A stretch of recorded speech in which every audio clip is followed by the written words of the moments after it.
In today's video, I'm going to teach you how to set up and manage your notifications in Todoist. We'll walk through where to find your notification settings and how to turn specific alerts on or off so that Todoist supports your workflow without overwhelming you. Follow along in your own account if you'd like.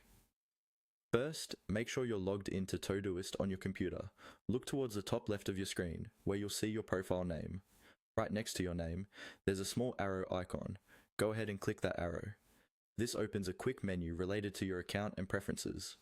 From the menu that appears, you'll see several options. Here, you want to click on Settings. This will open a new window or panel where you can manage how Todoist behaves for your account. Think of this as the control center for your personal setup. Once the settings page is open, look for the notifications section.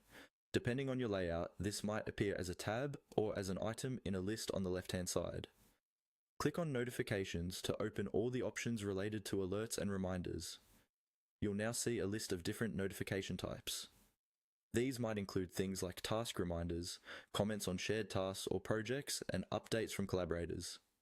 Each notification type usually has a checkbox next to it, or a toggle that you can switch on or off.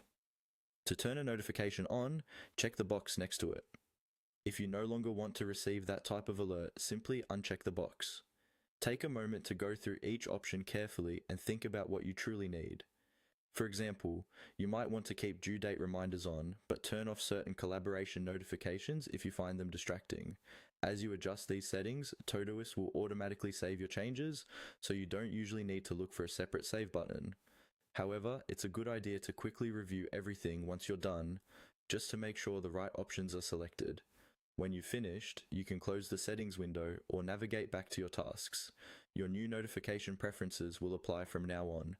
And that's it.